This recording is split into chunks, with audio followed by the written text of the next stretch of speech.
Hola a todos, bienvenidos de nuevo a un capítulo del podcast Derecho Marítimo para Estudiantes. Hoy tenemos con nosotros al profesor Manuel Alba. Manuel es profesor titular de Derecho Mercantil de la Universidad Carlos III de Madrid y también es el secretario general de la Asociación Española de Derecho Marítimo. Manuel nos va a hablar hoy sobre los sujetos de la navegación. Buenos días, Manuel. Hola, ¿qué tal? Muy buenas y muchas gracias por invitarme a participar en este podcast. Nada, un placer. Manuel, tengo aquí unas cuantas preguntas que te quería hacer sobre los sujetos del derecho a la navegación. Y la primera pregunta que te quería hacer es, ¿cómo identifica la ley a estos sujetos y por qué tú crees que son relevantes en el derecho marítimo? Muy bien, pues a ver, para contestar a la pregunta creo que voy a empezar por el final, que es por qué son relevantes. Las razones de por qué los sujetos o las personas son relevantes en el derecho marítimo, o la razón básica, es que, como sabes, el derecho marítimo tiene entre sus principales objetivos la seguridad y para ello pues se regula las facultades de los estados sobre los diferentes espacios marítimos y también, por ejemplo, muchas de las condiciones que tenemos que cumplir para navegar, incluidas y sobre todo las que aplican a la construcción y el mantenimiento de los buques. Al final, el cumplimiento de estas normas o de muchas de ellas y, por tanto, la probabilidad de que se cumplan los fines y, en particular, el de seguridad, depende en la navegación de las personas y eso es lo que hace relevante a los sujetos de la navegación. Por este motivo también, a la hora de identificar cuáles son los sujetos de la navegación, lo que hace el derecho es, sobre todo, tratar de localizar a las personas de cuya autoridad o de cuya iniciativa depende todo lo que se hace en la navegación. Por ejemplo, si empezamos a relacionar los sujetos que quedan incluidos en esta categoría, el principal y más importante es el armador, que es la persona que tiene el buque y navega con él y, por tanto, es quien tiene la iniciativa primaria en la navegación y el segundo bloque importante lo constituyen los miembros de la dotación, que como sabes son las personas que navegan a bordo del buque y que aunque lo hacen por cuenta ajena, al final son las que tienen la posesión inmediata del buque y las que toman decisiones durante la navegación. Muchas gracias, Manuel. Te quería preguntar, porque ya has identificado a algunos de estos sujetos, has mencionado a los miembros de la dotación y también has mencionado al armador. Quería preguntarte, ¿cómo se define el armador y cómo podemos hoy en día identificarlo en la práctica? Bien, pues la definición que normalmente tiene la ley o la que tiene en particular nuestra ley del armador, lo que dice es que se considera armador a la persona que tiene la posesión del buque y lo utiliza para navegar. Como decía antes, esto es lo que lo convierte en la persona con la iniciativa primaria en el fenómeno de la navegación y a quien, por tanto, se imponen muchísimas de las obligaciones de las que depende al final el nivel de seguridad que se puede alcanzar navegando. Hay que tener en cuenta que este concepto de armador es un concepto de hecho, es decir, si nosotros identificamos a una persona que tiene el buque y navega con él, pues ya tenemos al armador, ¿no? Lo que pasa es que, bueno, en la práctica esto al final no puede no ser tan fácil y, por tanto, bueno, tenemos algunos instrumentos que también nos facilitan esta tarea, ¿no? En el terreno público, por ejemplo, podemos localizar al armador comprobando quién es el titular identificado como tal, perdón, quién es el titular del buque que aparece identificado así en el registro de matrícula. A efectos administrativos, este es el dato relevante, ¿no? En cambio, por ejemplo, para las cuestiones privadas, en caso de que lo necesitemos, pues debemos identificar al armador a través del registro de bienes muebles. Aunque el registro de bienes muebles es un registro de titularidades, es un registro de la propiedad sobre los buques, en nuestro caso, lo que dice la ley es que quien aparezca inscrito como propietario se presume armador y alternativamente lo que puede pasar es que cuando el propietario no es el armador, porque tiene el buque, por ejemplo, arrendado a otra persona, se puede hacer lo que se llama una declaración, una inscripción de armador para identificar precisamente al armador que no es propietario del buque, ¿no? Y en ese caso, el que conste en el registro como armador, pues será también armador a efectos de derecho privado, como decía. Y una vez un poco identificado al armador, la otra parte importante de la que nos hablabas es la dotación del buque. En este sentido, te quería preguntar qué es esto de la dotación del buque, si es lo mismo que la tripulación o no, y cuáles son las líneas básicas de las normas que regulan a estas figuras. Pues la dotación del buque, también como adelantaba brevemente antes, es el colectivo de personas que trabajan de forma estable prestando servicio a bordo del buque. Son los empleados del armador que prestan servicio de manera permanente a bordo del buque precisamente para su navegación y operación. Esto es lo que los hace importantes, ¿no? De ellos depende al final, en buena medida, cómo se usa el buque.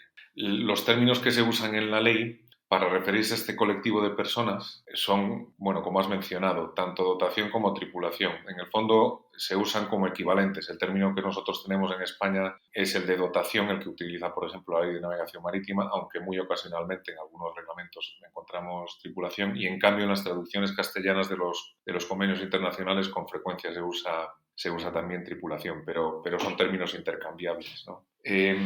Las líneas que yo diría que definen las normas que regulan a la dotación del buque, teniendo en cuenta que cada buque tendrá su dotación, bueno, se pueden sintetizar de la siguiente manera, diría. La dotación, bueno, el grupo de personas que constituyen la dotación se define para cada buque y, por tanto, lo que hace la ley es precisamente regularlo, a veces en términos generales y a veces en términos particulares respecto del buque, ¿no? En términos particulares respecto del buque, por ejemplo, una cosa que hace la ley es determinar cuál es la dotación mínima que cada buque necesita, en lo que se suele llamar la dotación mínima de seguridad, ¿no? Esto es lo que en España está en el cuadro indicador que cada buque tendrá, bueno, en el momento en el que se va a matricular, ¿no? En términos generales, lo que hace la ley es regular la dotación en un aspecto como colectivo y en otros aspectos, pues, en relación con cada uno de sus miembros en función de sus competencias, ¿no? Pero si queremos dar una síntesis, bueno, una cosa de la que deberíamos partir probablemente es que, en cualquier caso, la dotación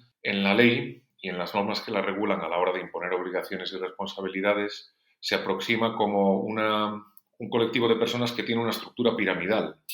Una estructura piramidal que podemos dividir en sentido vertical en función del criterio de la especialización, porque debido a la complejidad de la tecnología que tenemos hoy en día en los buques, los puestos se definen por especialización en varios departamentos, bueno, de los cuales los que manejamos actualmente son sobre todo el de puente y el de máquinas y también el de radio, aunque a veces el de radio se integran en el de puente, ¿no? Pero cada uno de estos departamentos tiene sus funciones específicas y cada miembro de la dotación estará asignado a partir de un determinado nivel a uno de ellos, ¿no? Y también en esta estructura piramidal podemos hacer una división en función o sobre la base del criterio jerárquico, que básicamente lo que nos dice es que cuanto más arriba más autoridad se tiene y cuanto más abajo y menos personas hay, perdón, y cuanto más abajo más personas hay en el colectivo, pero menos autoridad tienen, ¿no? De todas ellas, la que destaca, como sabes, es la del capitán, que es la que ocupa la cúspide de la pirámide y que precisamente se caracteriza porque es el que manda sobre todos los demás, ¿no? Y Manuel, una pregunta, solo mera curiosidad. ¿Un cocinero se podría decir que es miembro de la dotación de un buque? Sí, sí, por supuesto. A ver, como empleado del armador, cuyas obligaciones le exigen precisamente prestar servicio en el buque como centro de trabajo, es miembro de la dotación. Sí, sí, sin duda. Y has mencionado dentro de esa jerarquía la figura del capitán. Tú, que eres un experto en esta figura o que tu tesis doctoral fue sobre esta figura, sobre la figura del capitán y su régimen jurídico, ¿qué notas nos dirías que caracterizan al capitán en las normas de navegación? El capitán, a ver, seguramente es dentro de los sujetos de la navegación y sin perjuicio, por supuesto, del protagonismo del armador, seguramente es el sujeto más importante. Es miembro de la dotación porque trabaja de forma permanente a bordo del buque, pero lo que lo distingue es precisamente, y repitiendo lo que decía hace un minuto, que es el que tiene el mando sobre el buque. Esta es lo que caracteriza esta figura, ¿no? Esta noción de mando, bueno, aglutina funciones muy diversas y esto lo que supone es que el régimen jurídico precisamente del capitán es muy peculiar, es muy particular, ¿no? En primer lugar, por ejemplo, si tratamos de explicar en qué consiste el mando. El capitán es el que tiene la máxima autoridad en el buque y por tanto manda sobre todos los presentes a bordo del buque y en concreto y sobre todo los miembros de la dotación, ¿no? En el terreno privado, esto es muy importante porque es lo que le permite, como representante del armador,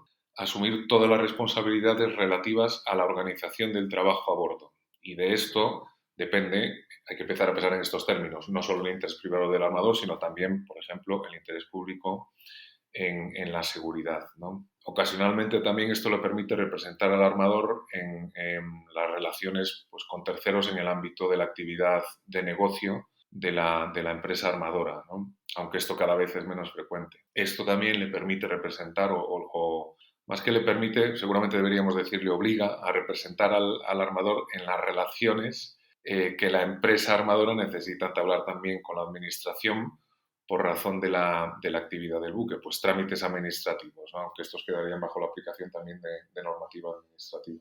Y en el terreno público, lo que sucede es que el capitán, y como parte de sus facultades en su condición de titular del mando del buque, representa al Estado, a la autoridad pública. Un problema que tenemos en los buques desde hace mucho tiempo es que, debido a que se trata de vehículos que navegan por el mar y aunque están sujetos a la jurisdicción y a la ley de su estado del pabellón, pues muchas veces están aislados precisamente de la autoridad del Estado, ¿no? Y eso lo que supone es la necesidad de que haya alguien a bordo que representa al Estado pues, para el ejercicio de las funciones de policía y en general para el mantenimiento del orden público a bordo. Y esto precisamente es lo que se encomienda al capitán. Para ello, y en un fenómeno que es, bueno, muy escaso, muy infrecuente o muy raro en la ley, lo que se hace es habilitarle, a pesar de tratarse de un sujeto privado, un representante de una empresa armadora, habilitarle o proporcionarle autoridad como policía, como representante del Estado en funciones de policía. Y lo que eso significa es que las órdenes que da pues es como si nos viniesen del propio Estado, ¿no?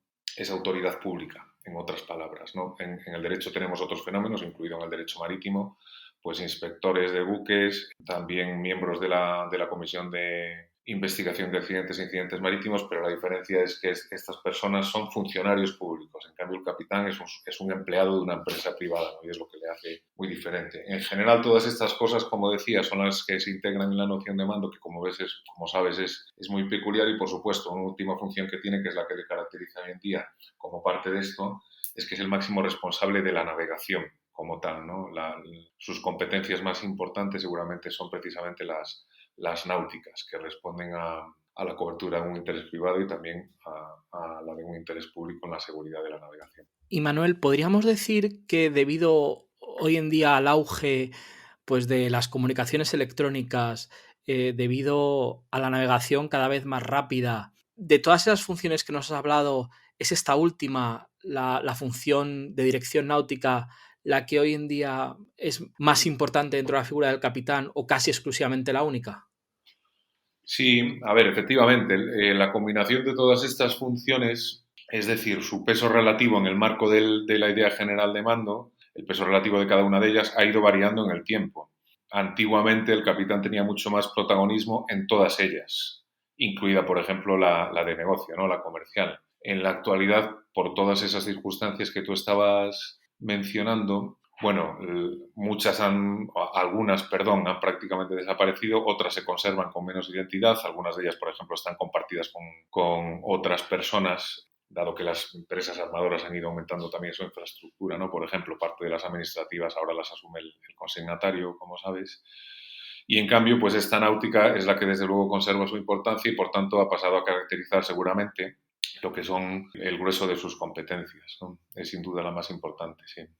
Una cosa que hay que tener en cuenta además en la función náutica del capitán, que incluye pues determinar si se puede salir a navegar o no, dadas las condiciones del buque o del entorno y por supuesto todas las decisiones que se toman durante la navegación en el aspecto náutico, es que en esto el capitán es no solo la autoridad máxima a bordo del buque, sino en general, en otras palabras. El capitán en esto es completamente independiente y no puede recibir instrucciones de nadie, ni siquiera de su armador, de la persona que lo emplea, de su empresario.